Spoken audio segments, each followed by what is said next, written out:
Durante la conferenza stampa avete detto la gente deve dare il suo appoggio perché noi non abbiamo mai governato. Non mi piace, aspetta. Durante la conferenza stampa avete tenuto a sottolineare che la gente ci può dare il suo sostegno perché noi non abbiamo mai guidato questa città e quindi possiamo anche rappresentare quello sviluppo che tutti sognano.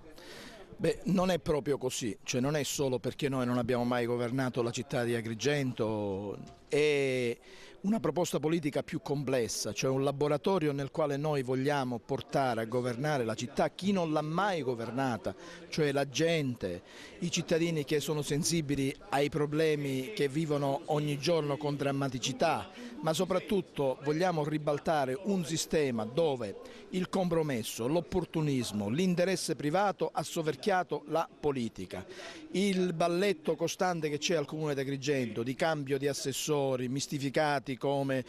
società civile, come partecipazione al di sopra dei partiti, tutta una serie di barzellette a cui ormai non crede più nessuno. Noi vogliamo invece recuperare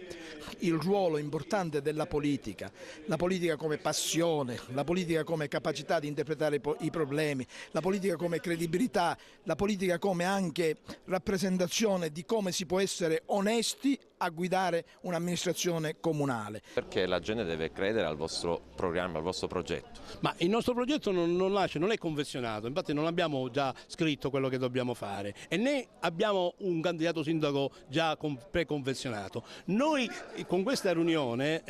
stiamo lanciando un forum delle primarie dove tutta la città che ha intenzione di cambiare e i presupposti per cambiare ci sono perché la gente vuole cambiare, perché si deve riscattare dal falso rinnovamento fuori dai partiti della tornata precedente e vuole partecipare direttamente con un consenso che nasce dal basso.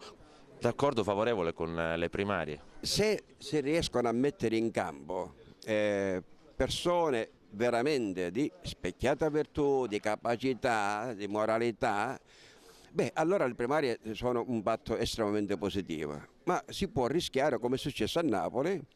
di mettere come candidati personaggi diciamo che avevano agganci non molto limpide con il mondo della criminalità e quant'altro, e noi sappiamo che nel Meridione in particolare questa tentazione di rifarsi a forze oscure in grado di